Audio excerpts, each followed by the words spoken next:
the only thing I could add is that for Die Beautiful, the idea of beautiful is actually being beautiful in your own terms. So Trisha decided that this was how she wants to go to die, and this was her definition of what beautiful is, which is, I think, something that we hope would resonate, that people would understand that beauty is not defined by how people see you, but by how you see yourself.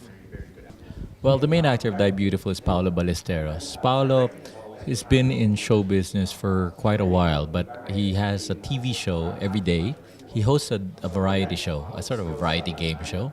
So he's been doing acting projects, but on the side. One of his projects was a film of June. He had a smaller role, but he was quite fun to be with, and he was quite talented, and June saw that he had a lot of potential. Now, when Jun made Die Beautiful, he already had an idea that Paolo could do the role, especially because Paolo has this talent at doing makeup transformations. He does his own makeup. If you follow his Instagram, you will see how many transformations he does, just as a hobby. But what happened was Jun wanted to see if he can have the acting range needed for the character. So Jun asked him to audition, and at the audition, Yeah, and he was really gracious enough to audition and read for the part. And when he did, we were really blown away by his talent. And so we never considered anyone else. It was amazing, unbelievable, because you have to remember that aside from the makeup transformations, there were many dramatic scenes that he had to do, and also the comedy stuff that needed impeccable timing so that the punchlines would be funnier. So he would spend 3 hours doing the makeup transformation, and then he goes to the set. And then when he goes to the set, he's going to look at the light, and he's going to make proposals, recommendations, suggestions how to place the light so that the makeup transformation would really register well on screen. So he's really a perfectionist. He's also an artist.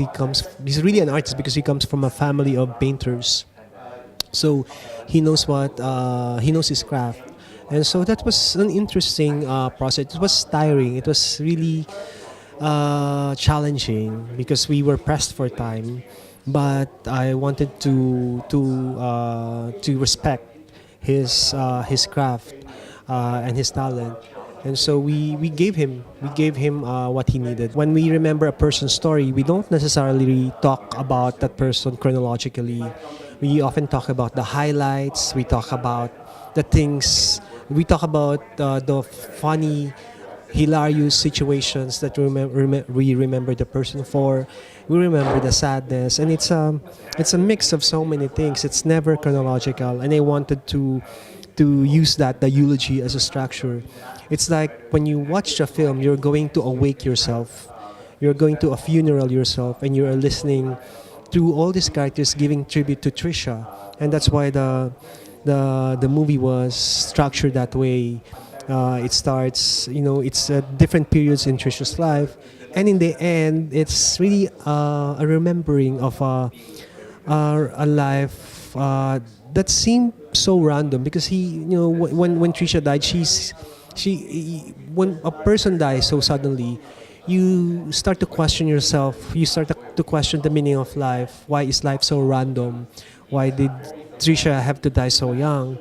But then you go back and then you realize that actually that person has lived a full life, and that person has actually touched you, and that memory of that person will stay with you forever. So it doesn't really matter if she lived for 100 years or 20 years or 30 years.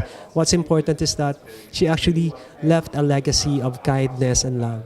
Very supportive of the event, and we want to be part of it. We are honored that we were chosen to be part of it. yes. This is beyond, I guess, our wildest dreams, because when we first decided to create Die Beautiful, we just wanted to have more people understand the complexities of lives of the transgender community, right? So that, because what happens is that people seem to see only the superficial stuff, that they dress this way, that they talk this way, that their attitude is like this, but they don't bother to ask, what they've gone through. And that's what we wanted to show in Die Beautiful, that they go through a lot. And they go through stuff that are actually the same as what you go through, maybe in a different way, but it's the same.